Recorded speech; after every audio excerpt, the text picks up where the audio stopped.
Sunday का Sunday आप भी आ जाया कीजिए सर। हाँ, so today in this class we are going to study about the combination of resistance in series and parallel. So today we are going to discuss about, देखते रहिएगा आ रहा है कि नहीं। Today we are going to discuss about the fact that how we can combine the two or more than two resistance in series and parallel.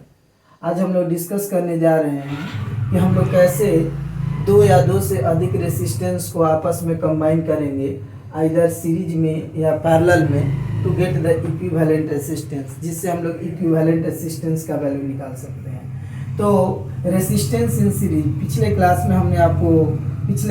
में हम लोगों ने डिस्कस करी थी रेसिस्टेंस क्या होता है। तो रेसिस्टेंस वो फैक्टर होता है जो किसी सर्किट में करंट को अपोज करने का काम करता है। तो ये तो क्वांटिटेटिव डेफिनेशन हम लोगों ने पढ़ा था, और क्वालिटेटिव डेफिनेशंस भी हम लोगों ने देखा था कि the ratio of voltage to that of the current is said to be resistance. जो वोल्टेज होता है और करंट होता है, वोल्टेज और करंट के रेशियो को हम लोग क्या बोल देते हैं, रेसिस्टेंस बोलते हैं। तो रेसिस्टेंस क्या है, टू और more than two resistance, the ratio of the voltage to that of the current is said to be resistance.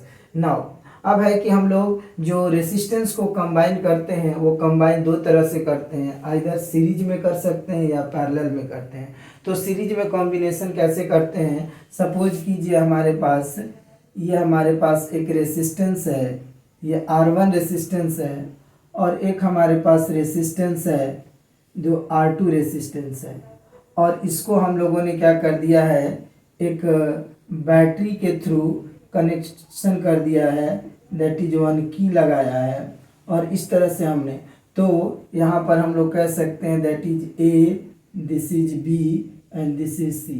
तो टू और more than two resistances are said to be connected in series. हम कह सकते हैं कि दो या दो से अधिक रेसिस्टेंस सीरीज में कंबाइन हो रहे हैं जब उनका कनेक्शन एंड टू एंड हो, एक एंड से दूसरे एंड, दूसरे एंड से तीसरे एंड।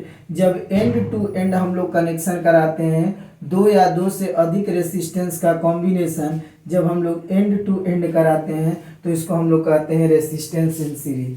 टू और more than two resistances, two और more than two resistances, two or more than two resistances are said to be connected in series। दो या दो से अधिक रेसिस्टेंस जो है उसको हम लोग बोलेंगे कि ये सीरीज में कनेक्टेड है, if they have end to end connection, end to end combination।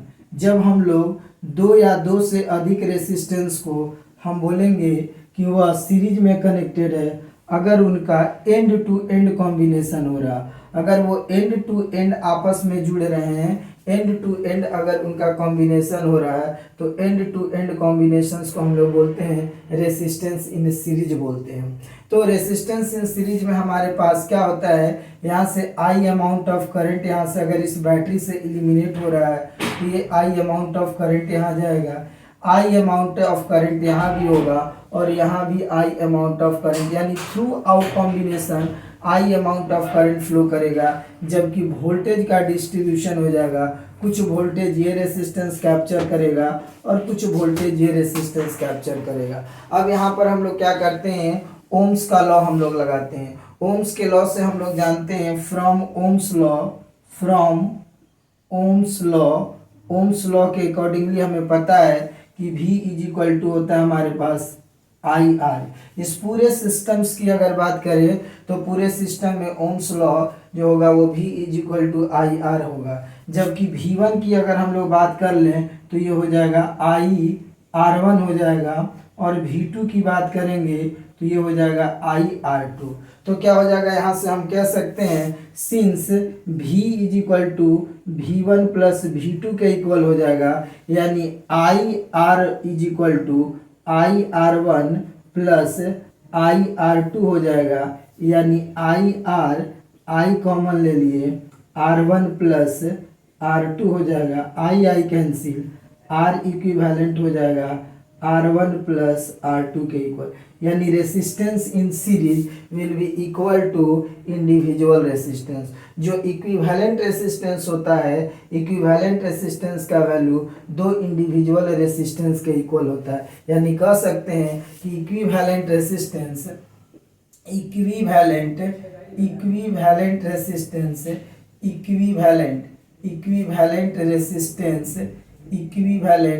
Resistance is equal to sum of individual resistance, यानी कि इक्विवेलेंट रेसिस्टेंस का जो वैल्यू होता है वह इंडिविजुअल रेसिस्टेंस के इक्वल होता है, यानी इंडिविजुअल रेसिस्टेंस जो R होगा वो इक्वल होगा, इक्विवेलेंट रेसिस्टेंस R जो होगा ये दोनों इंडिविजुअल रेसिस्टेंस R1 और R2 के बराबर होगा। So this is the expression for the resistance which are connected in series. ये हमारे पास एक्सप्रेशन होता है जब दो या दो से अधिक रेसिस्टेंस को आपस में सीरीज कॉम्बिनेशन कहते हैं। अब हम लोगों के पास दूसरा एक्सप्रेशंस आते हैं। अब we are going to discuss about the combination of resistance when they are connected in parallel. तो अब यहाँ पे हमारा एक अगला डेरिवेशन होगा। अगला जो डेरिवेशन हम लोग पढ़ेंगे वो पढ़ेंगे combination of resistance in parallel, combination of resistances in parallel.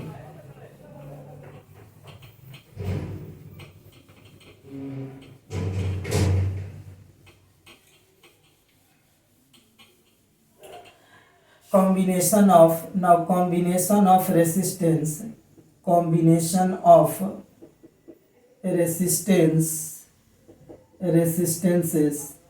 in parallel में combination of resistance in parallel में रेसिस्टेंस को कंबाइन करते हैं तो रिजल्ट क्या आना चाहिए। हम लोग क्या करते हैं कि दो रेसिस्टेंस लेते हैं या दो से अधिक रेसिस्टेंस लेते हैं जिसको हम लोग अलग अलग ब्रांच में, डिफरेंट ब्रांचेज में कंबाइन करते हैं। और जब अलग अलग ब्रांच में, डिफरेंट ब्रांचेज में कंबाइन करेंगे तो उसका जो इक्विवेलेंट रेसिस्टेंस आएगा, उसका इक्विवेलेंट रेसिस्टेंस होगा दैट इज जो उसका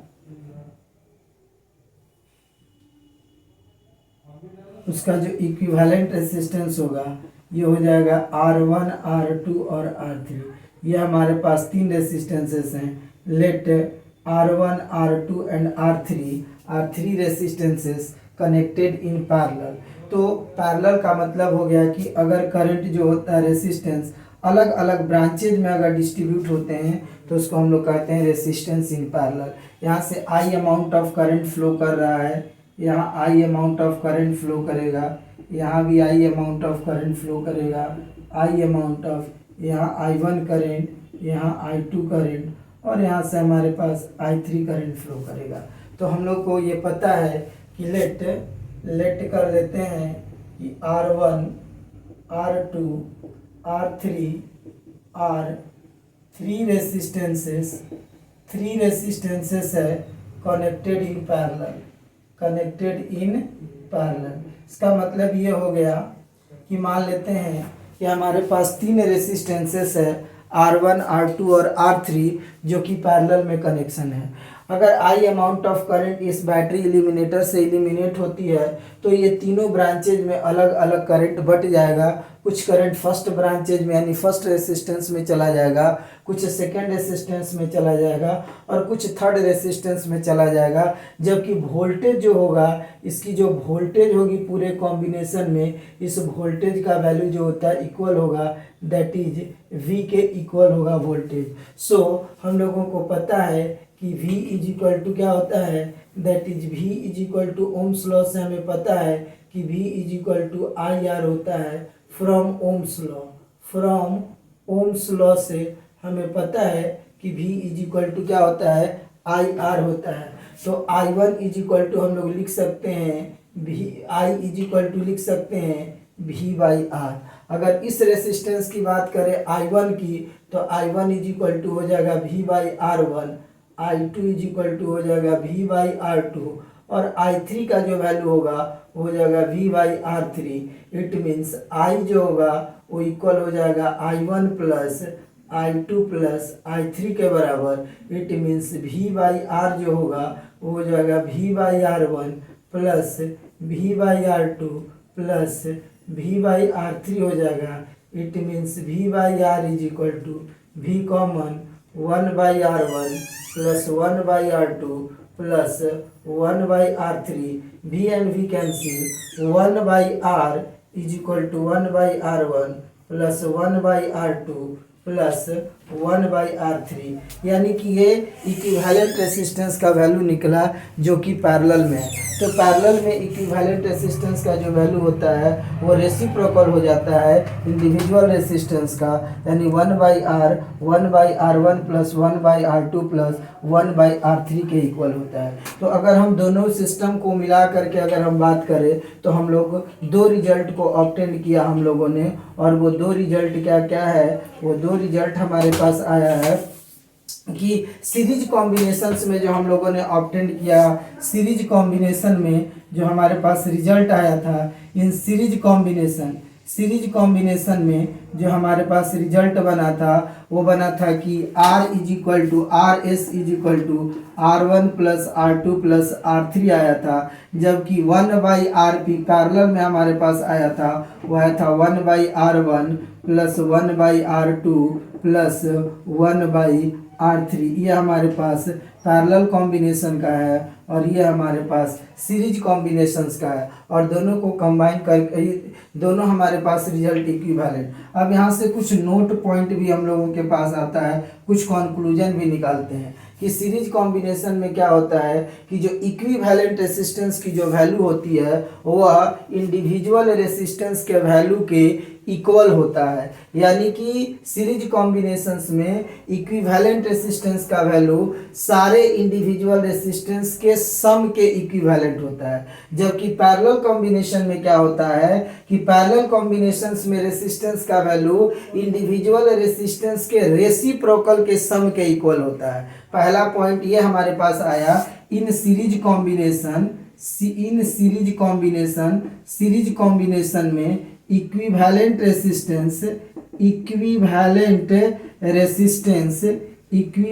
resistance is equal to sum of individual resistance के इक्वल होता है। जबकि इन पैरेलल कॉम्बिनेशंस में क्या होता है, इन पैरेलल कॉम्बिनेशंस की अगर बात करते हैं तो the equivalent resistance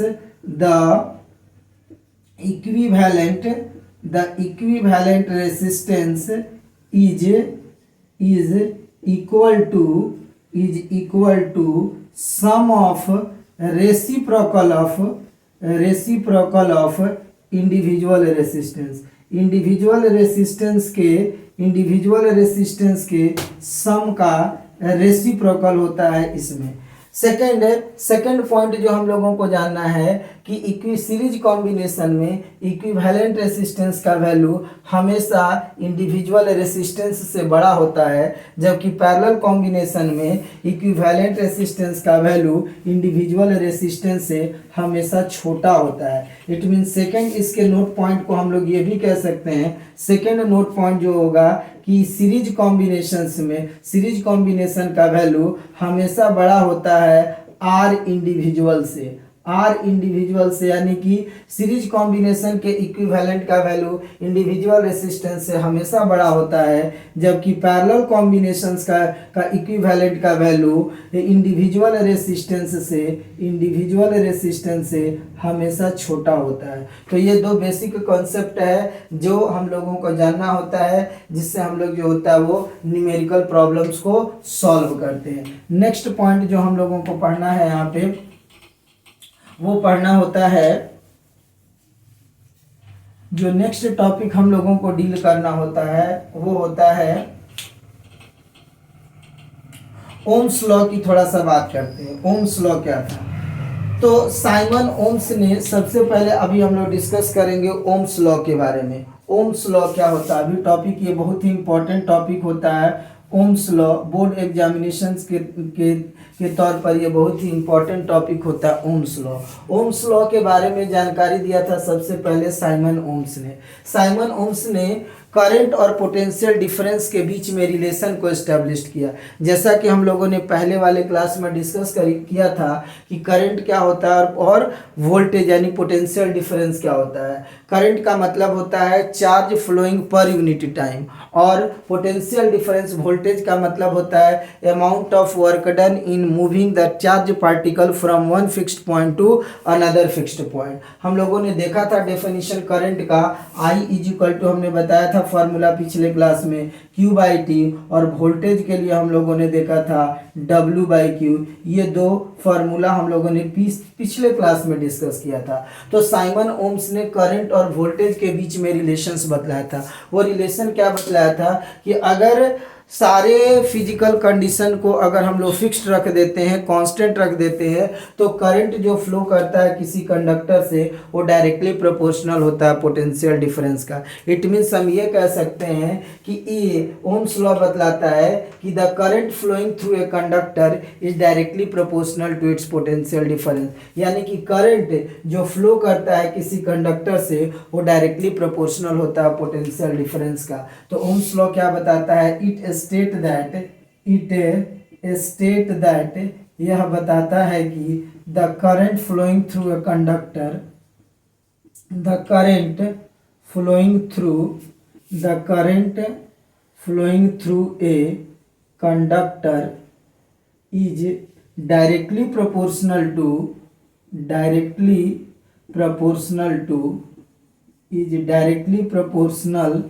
to its potential difference. Directly proportional to its potential difference. जो करंट फ्लो होता है किसी कंडक्टर के थ्रू वो डायरेक्टली प्रोपोर्शनल होता है पोटेंशियल डिफरेंस का, प्रोवाइडेड ऑल द फिजिकल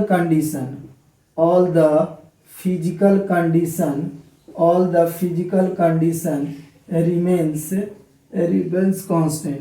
जितने भी फिजिकल कंडीशंस हैं वो हमारे पास कांस्टेंट रहते हैं। यानी V डायरेक्टली प्रोपोर्शनल होता है I का, यानी V इज इक्वल टू, हमारे पास फार्मूला होता है IR, जहाँ पे R एक कांस्टेंट होता है जिस कांस्टेंट को हम लोग रेसिस्टेंस के नाम से जानते हैं। तो यहाँ से R is equal to V/I हम लोग रेसिस्टेंस का डेफिनेशन कह सकते हैं, एक फार्मूला बना सकते हैं। तो ओम्स लॉ यही बताता है कि वोल्टेज जो होता है करंट के डायरेक्टली प्रोपोर्शनल होता है। ओम्स लॉ वोल्टेज और करंट के बीच के एक रिलेशन को इस्टेब्लिश करता है जब फिजिकल कंडीशंस को कांस्टेंट मानते हैं। फिजिकल कंडीशंस में हम लोग temperature, pressure, humidity, air resistance, जो फिजिकल कंडीशंस होते हैं जो हम अपने एवरीडे लाइफ में देखते हैं, जैसे टेम्परेचर हो गया, प्रेशर हो गया, ह्यूमिडिटी हो गया, एयर रेसिस्टेंस हो गए, ये सारे तमाम चीज़ें फिजिकल कंडीशंस के अंतर्गत आती है। तो अगर हम सारे फिजिकल कंडीशन को अगर फिक्स्ड कर देते हैं, कांस्टेंट कर देते हैं, उसको मतलब कि एट फिक्स्ड वैल्यू पे रख लेते हैं, और तब अगर करंट को किसी कंडक्टर के थ्रू फ्लो कराते हैं तो ऑब्वियसली यह पोटेंशियल डिफरेंस भी उसका इंक्रीज करेगा। करंट के बढ़ने से पोटेंशियल डिफरेंस बढ़ेगा, या पोटेंशियल डिफरेंस वोल्टेज को बढ़ाएंगे तो करंट की वैल्यू भी जो होता है वो बढ़ेगी। और इस तरह से हम कहते हैं कि V directly proportional to I होता है। और इस प्रोपोर्शनलिटी साइन को हटा करके एक हम लोग कांस्टेंट टर्म का यूज करते हैं, और वो कांस्टेंट टर्म को हम लोग रेसिस्टेंस कहते हैं। और इस तरह से हमारे पास रेसिस्टेंस का एक फार्मूला बन के आ जाता है, दैट इज V/I होता है। तो ये हमारे पास ओम्स लॉ का डेरिवेशंस था। एसआई यूनिट जो होता है वो रेसिस्टेंस का हमने अगले क्लास में डिस्कस किया था। एसआई यूनिट जो होता है रेसिस्टेंस का वो होता है ओम होता है, ओम, जिसको हम लोग ग्रीक सिंबल से रिप्रेजेंट करते हैं, ओम से। अब हम लोग बात करते हैं तो रेसिस्टेंस क्या है? रेसिस्टेंस वो फैक्टर है जो किसी कंडक्टर में करंट को अपोज करता है। उसके बाद रेसिस्टेंस के बाद हमारे पास एक टॉपिक आता है जिसको हम लोग कहते हैं कंडक्टेंस। कंडक्टेंस रेसिस्टेंस के बाद हमारे पास आता है एक टॉपिक कंडक्टेंस। कंडक्टेंस रेसिस्टेंस के रेसिप्रोकल को जो होता है वो हम लोग कंडक्टेंस बोलते हैं। The reciprocal of the resistance is said to be conductance, और कंडक्टेंस को हम लोग रिप्रेजेंट करते हैं सी से, यानी सी जो कंडक्टेंस होगा वह 1/r के इक्वल हो जाता है। तो कंडक्टेंस का जो एसआई यूनिट होता है वो होता है मो, हम लोग बोलते हैं मो, ये हमारे पास, या ओम पर मीटर भी, ओम इनवर्स भी हम लोग कंडक्टेंस का एसआई यूनिट मान सकते हैं। तो एसआई यूनिट ऑफ कंडक्टेंस हमारे पास होता है मो होता है, जो कि रेसिप्रोकल होता है रेसिस्टेंस का। इसके बाद की जो टॉपिक हम लोगों को इसमें डिस्कस करने हैं वो डिस्कशन करने हैं कि वो कौन कौन सा फैक्टर है जिस पर किसी कंडक्टर का रेसिस्टेंस डिपेंड करता है। What are the factor on which the resistance of a conductor depend, मतलब किसी भी कंडक्टर का जो रेसिस्टेंस है वो किस किस फैक्टर पे डिपेंड करता है, या कौन कौन से फैक्टर पे डिपेंड होना चाहिए। तो किसी भी कंडक्टर का जो रेसिस्टेंस है वो डिपेंड करता है लेंथ ऑफ द कंडक्टर पर, area of cross section of the conductor पे, और nature of material of the conductor पे। So factors on which resistance of a conductor depend, resistance of a conductor depend, किसी भी conductor का जो resistance होता है किस किस फैक्टर पे डिपेंड करता है। तो पहला करता है रेसिस्टेंस डिपेंड करता है लेंथ ऑफ द कंडक्टर पे, रेसिस्टेंस डिपेंड करता है area of cross section of the conductor पे। ये दो फैक्टर पे बेसिकली रिप्रेजेंट करता है। Resistance depends on length of the conductor, length of conductor के लेंथ पे डिपेंड करता है। Second, resistance depends on area of cross section of the conductor के क्रॉस सेक्शन पे डिपेंड करता है। और थर्ड होता है resistance depends on nature of material of the conductor, nature of material of conductor के नेचर ऑफ मटेरियल पे depend करता है। लेकिन बेसिकली ये दो चीज़ पे डिपेंड करता है, लेंथ ऑफ द कंडक्टर और area of cross section of the conductor. अगर दोनों को कंबाइन करते हैं तो R डायरेक्टली प्रोपोर्शन होता है L/A का, और इस तरह से इस प्रोपोर्शनलिटी साइन को हटा करके हम लोग एक कांस्टेंट यूज करते हैं, that is R is equal to होता है रो L/A, जहाँ पे इस रो को हम लोग बोलते हैं, दिस रो इज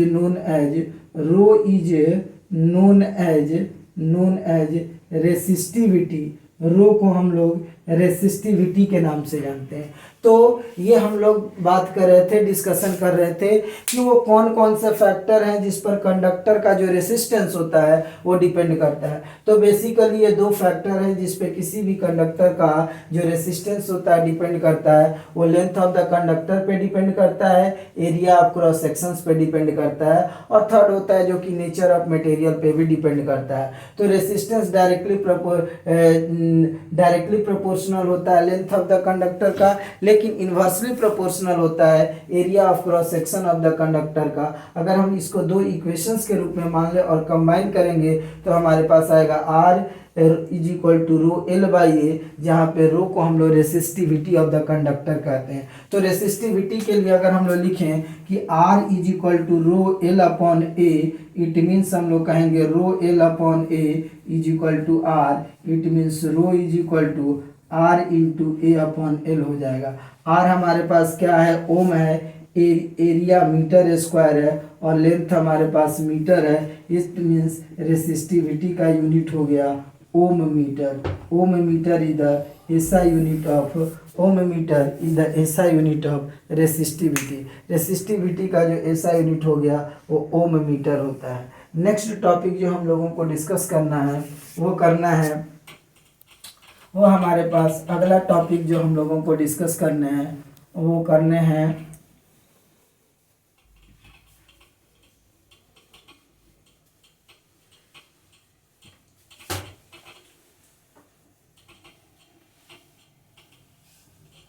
अब इसमें हम लोगों को डिस्कशन करने हैं कि कभी कभी क्या होता है कि हम लोग रेसिस्टेंस को तो सेपरेटली सीरीज में कंबाइन करते ही हैं, पैरेलल में तो कंबाइन करते ही हैं, लेकिन कभी कभी क्या होता है कि रेसिस्टेंस को हम लोग सीरीज और पैरेलल दोनों में कंबाइन कर देते हैं। और जब किसी भी रेसिस्टेंस को सीरीज और पैरेलल दोनों में कंबाइन करते हैं तो that is said to be mixed grouping of the resistance, यानी कि सीरीज और पैरेलल दोनों में अगर हम लोग कंबाइन करते हैं तो उसको हम लोग कहते हैं mixed grouping of the resistance. So mixed grouping of the resistance की बात करेंगे, मिक्स्ड ग्रुपिंग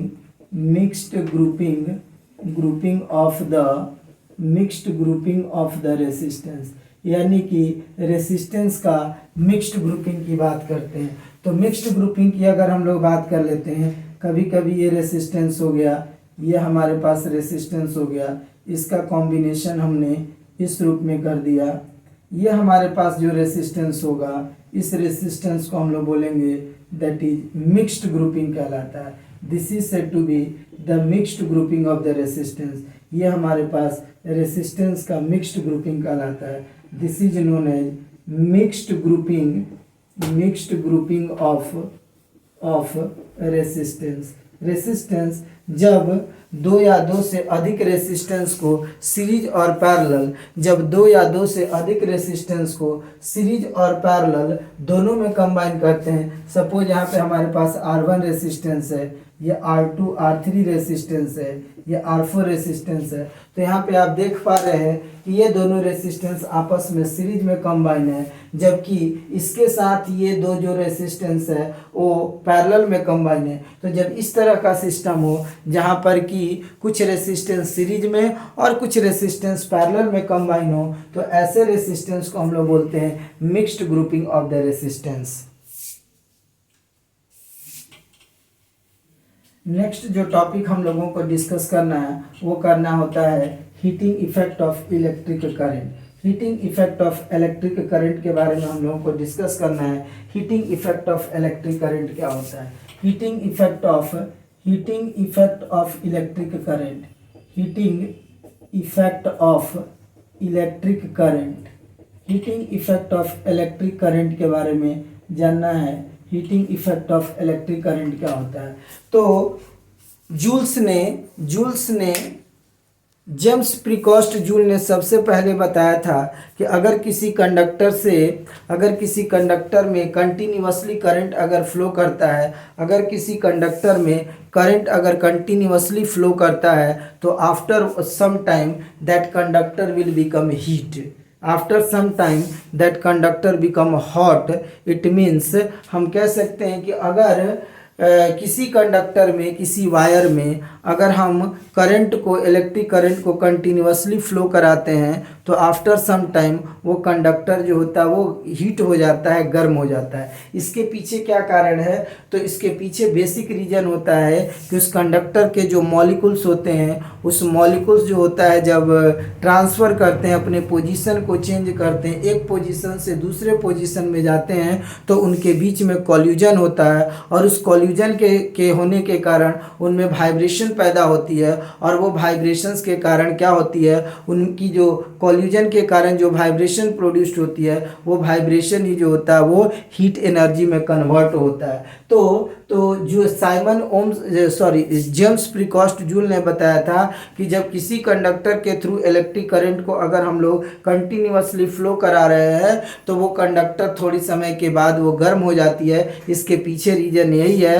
कि वो टोटल इलेक्ट्रिकल करंट जो होता है वो हीट एनर्जी में कन्वर्ट हो जाता है। सो कितनी amount of heat energy convert होती है किसी कंडक्टर में, इसके लिए उसने एक फार्मूला बताया कि amount of heat produced in A conductor is directly proportional to a square of the current. Amount of heat produced in a conductor inversely proportional to resistance, and amount of heat produced in a conductor is also directly proportional to time. So H directly proportional to I square R T के equal होता है। इस proportionality sign को हटाते हैं और एक constant डालते हैं, तो H इज इक्वल टू हो जाएगा K आई स्क्वायर आर टी। इस के वैल्यू को हटा करके हम लोग डालते हैं आई स्क्वायर आर टी, यानी H जो है आई स्क्वायर आर टी के बराबर होता है। This is the mathematical derivation for joules law of heating effect, यानी HI² के बराबर होता है। ये हमारे पास मैथमेटिकल एक्सप्रेशन होता है जिसको जेम्स प्रीकॉस्ट जूल ने बताया था कि कितने अमाउंट ऑफ हीट जो होता है वो प्रोड्यूस्ड होंगे अगर इलेक्ट्रिक करंट किसी कंडक्टर में फ्लो करता है, तो उसकी वैल्यू होगी I² के बराबर। अगर हम लोग यहाँ पे कुछ ओम्स के लॉ को लगाते हैं तो जैसा कि जानते हैं कि I V/R होता है, तो इस इक्वेशन में पुट करेंगे तो H I के जगह V/R का होल स्क्वायर लिख सकते हैं, R into T, it means H=V²R², R into T, R से R कैंसिल, H=V²T/R। ये भी amount of heat produced in a conductor के लिए मैथमेटिकल एक्सप्रेशन होता है। अगर रेसिस्टेंस के टर्म में कहेंगे तो H=I² इंटू R के जगह हम लोग कह सकते हैं that is V=IR, it means R हम लोग कह सकते हैं V/I, तो इस R के जगह V/I लिख सकते हैं इंटू टी, I से I कैंसिल, H हमारे पास VIT। ये भी मैथमेटिकल एक्सप्रेशन, यानी कि इस तरह से जेम्स प्रीकॉस्ट जूल के द्वारा जो बताया गया मैथमेटिकल एक्सप्रेशंस है कि अगर किसी कंडक्टर में अगर करंट कंटिन्यूअसली फ्लो करता है तो जो अमाउंट ऑफ हीट प्रोड्यूस्ड होगा वो होगा H=I²RT या H=V²T/R या H=VIT के इक्वल होगा।